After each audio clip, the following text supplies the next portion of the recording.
This is the Palin Update on Saranet Radio. I'm Kevin Scholla. Obama's goose is cooked as more and more Americans realize that what Wisconsin has just manifested via this vote, embracing austerity and fiscal responsibility, is the complete opposite of what President Obama and the White House represents today. America 1, labor thugs 0. That's the final from Wisconsin. A big night in the Badger State for Governor Walker, Lieutenant Governor Clayfish, and really all of us, as the lefty recall attempt is foiled. A candidate you're just going to fall in love with. She's running for Congress in Utah and ready to shake up D.C. The dynamic Mia Love is here. And while Barack Obama tells people to stay out of Vegas, Governor Palin heads to Sin City to keynote the Right Online conference later this month. Also, the governor calls out more media bias and remembers D-Day. A busy show, and we kick things off with a breath of fresh air in Utah. She is the mayor of Saratoga Springs, Utah, and now she's hoping to head to Washington, running for the House. Mia Love is here on the Palin Update. Mayor Love, welcome to Saranet Radio. Thank you. Thank you for having me. So you are just your run-of-the-mill Mormon, black Republican woman and mother of 3 running for Congress, right? Just your normal person in Utah, yeah. What drove you into this race? Well, you know, we've got a lot of problems with our country. We've got $1 trillion of deficit spending. We've got $16 trillion of debt. I mean, we're in big trouble. Our economy is going down the tubes, and we in the 4th District are concerned. So I decided that I should do what I can to help, and here I am. I know your candidacy has gotten a lot of attention. You're an American Grizzlies United candidate. Some have written your opponent better be scared. But beyond frightening him, can you win this seat in November? Oh, we can definitely win the seat, and I believe that we will win the seat in November. We are working really hard to get our message out to Utah's 4th District. We certainly are in touch with what's going on in the district and the issues that's facing us right now, and we're going to win this race. We need to do everything we can to just get the message out, and I need to be a representative of the people there. And this newly created 4th District offers some special challenges? You know, it's an R+9 to an R+13. I mean, I hear both. I hear R+9, R+13. We believe that we'll do well. We're trying to get out the message. The people here are concerned about fiscal discipline, limited government, personal responsibility, and that's what I'm laser focused on. We have to try and do what we can to get this economy back on its feet. So, some national figures have voiced support for you. Has that provided a nice boost?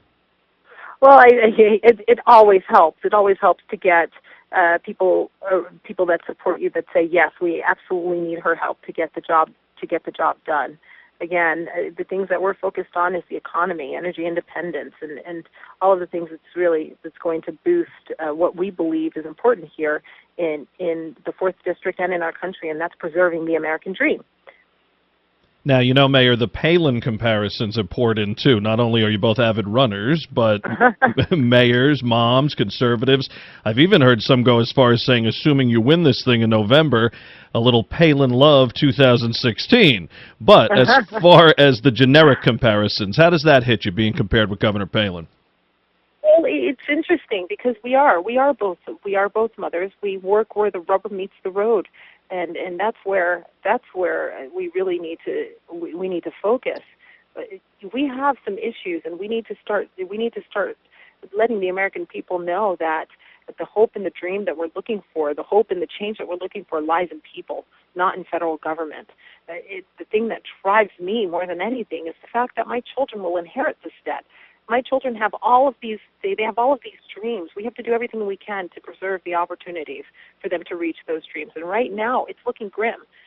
For the first time in the history of our country, we're looking at our children inheriting a country that's less prosperous than the one that we've had. And to me, that's completely unacceptable. So, as a parent, yes, I'm going out and I'm going to do everything I can to preserve the future of my children, the children in the 4th District, and children all over the United States.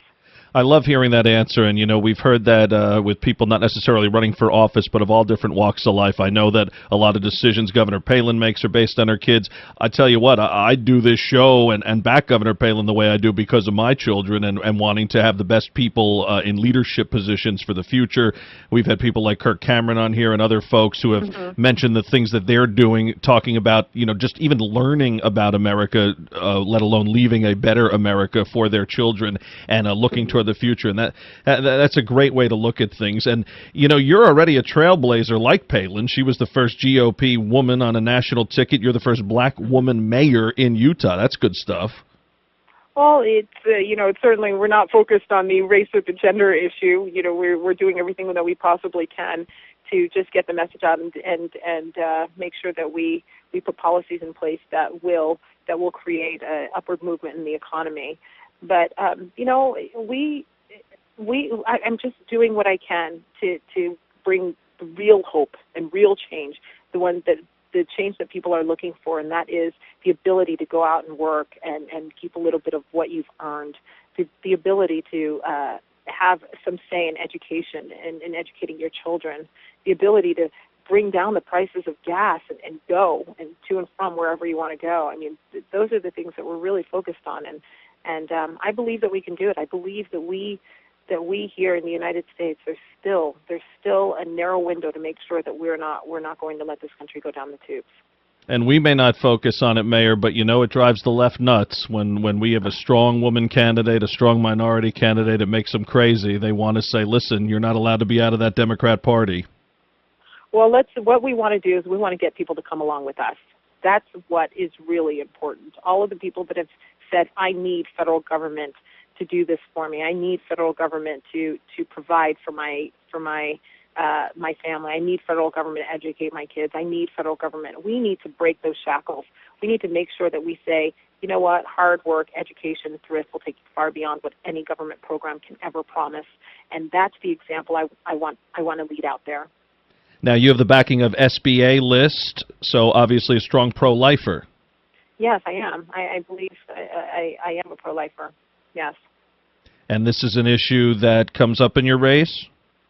Yeah. Well, it's certainly what in the race. What people are really focused on is the economy. However, my morals, what I teach in my home is we are pro-life. We value life, and we believe that we should do everything we can to protect it. I mean, that's our job. I mean, unalienable rights. That's your right to your life and your property. What would you like to see happen with the Department of Education and the Department of Energy? Well, the Department of Education, as far as I'm concerned, with George Bush, we extended, and this is within our party. I mean, we're not without fault. But with George Bush, we extended our reach through No Child Left Behind. We increased the budget by 69.6%. What did we get out of that? We didn't get anything. We got teachers that had to pretty much had handcuffs on and couldn't teach the way that was really effective. I believe that we can do a better job. I do believe that as states we can do a better job. I know here in the state of Utah we can do a better job teaching our children, and we do not have to find every single solution to our problems with federal government. And that's the message. We've skipped all of these. We skipped the community, we've skipped the counties, we've skipped the states and gone straight to federal government. I believe we can do a better job. And the Department of Energy, I know, is something that Sarah Palin has a unique background on, being up in Alaska, close to some of our resources. What do you think about a situation there and just the way energy issues are tackled in this country right now with the current administration? Well, with the current administration, let's not let the president fool anyone. We have not, when they talk about drilling, that's not new drilling. We need to actually, people are struggling. They're having a hard time gassing up their cars. They're having a hard time getting to work.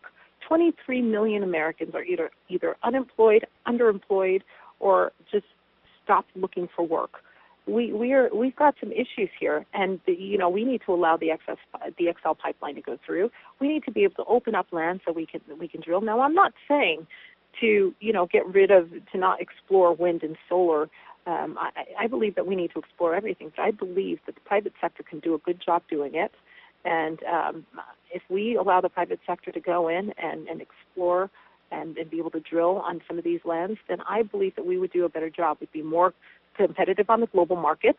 We would create jobs. I mean, we wouldn't be dependent on countries that want to see us harmed. I don't see any reason why we would not explore what we have right below our feet. What about the Congressional Black Caucus? If elected, you're going to get in there and have some fun with Alan West? Well, we're going to get in there, and we are going to start promoting the things that I believe will heal America, and that is creating opportunity for all, not singling Americans out, making sure that we are examples and we say, hey, you are not going to be completely dependent on government. We are going to make sure that these communities that they talk about, bringing money into their communities, that we're not singling communities out. We are Americans, and we're going to make sure that I promote, at least I promote, and Alan West will do the same thing. Making sure that there's equal opportunity for all, not equal economics for all. We want to make sure that people have the ability to go out and work hard. I'm a product of that. Going rogue like Governor Palin, you're not supposed to shake up the establishment in Washington, Mayor. Well, I've got my children's lives are at stake, so I'll shake up whatever we need to shake up to make sure that we get this country back in order. I know Governor Palin often refers to her parents and what she's learned from them. How's your family shaped your conservative views? Well, my parents actually immigrated from Haiti. They had $10 in their pockets. They worked hard for everything that they have. They pulled themselves up by their bootstraps, and my father was the one that looked me straight in the eye, and he said, Mia, your mother and I have done everything we could to get you here. You will not be a burden to society. You will give back. I'm a product of hard work. I'm a product of those conservative values, and I want to make sure that when people see me, they see the future of their children. They say, you know what, if I work hard, my child can have a future like that this lady had. It's a wonderful story, and it's very interesting, Mayor, how we're seeing so many candidates who have had parents come here from other places, Ted Cruz, yourself, and here you are talking on the conservative side. It really is something about people who've seen other places and know what this country really means. What's your website, Mayor? We have a great situation we're in now with social media and just the Internet in general. Get you some support from all over the U.S., hopefully. Well, it's loveforutah.com. That's LOVE4UTAH.com. We'd love to have anybody come and contribute. We have to raise $2 million. We are up against a Democratic opponent who supports the current president, who voted against the repeal of Obamacare and really doesn't represent Utah's, the congressional district's, fourth congressional district's views or Utah's views. And so we believe that we're going to be able to win this. We need to have the resources to do it, and as much help as we can get, we'll take. Spread the love, folks. Thanks, Mayor. Thank you so much. I appreciate it. A really exciting time for Republicans with candidates like Mia Love on the ballot. This past week in Wisconsin, loud and clear, a message was sent when Wisconsin Governor Scott Walker beat back a recall challenge Tuesday, winning both the right to finish his term and a voter endorsement of his strategy to curb state spending, which includes the measure that eliminates union rights for most public workers. Also Tuesday, Palin-backed Lieutenant Governor Rebecca Kleefisch and Republicans in state Senate races survived recalls as well, clearly showing when Americans fight, elections cannot be bought. A huge victory for the USA this past week. Governor Palin congratulated Wisconsin, saying leadership is doing what is right, not what is popular. She added both Scott Walker and Rebecca Kleefisch are shining examples of this ideal. Sarah Palin is scheduled to deliver the keynote address at Right Online, the annual gathering of conservative bloggers and online activists. The event is set for June 15th and 16th, and this year the conference will be held in Las Vegas. Sarah Palin gave a thumbs up to a blog from Greta Van Susteren called "If You Can't Beat Him, Smear Him." Palin said Greta's comments in this blog post are spot on. The left has been targeting Roger Ailes and his wife increasingly. You can check out GretaWire.com to see what Greta had to say about this bias against Ailes. Governor Palin commemorated D-Day this past week, tweeting, "Please remember, if you love your freedom, thank a vet. And God bless those who sacrificed to liberate a continent. We, their children and grandchildren, honor them by remaining strong and free." President Obama held no official D-Day ceremony. Folks, you can follow us now on Twitter at SarahNet Radio, and we are also on Facebook, so please like SarahNet Radio on Facebook. Well, that'll just about do it for this edition of the Palin Update on SarahNet Radio. Visit SarahNetRadio.net for continuing coverage of Governor Palin. I want to thank everyone here at SarahNet Radio. Thanks to Mia Love, and thank you for listening today. Please be sure to join us next time for another edition of the Palin Update. I'm Kevin Scholla. Have a pleasant day, and happy Flag Day.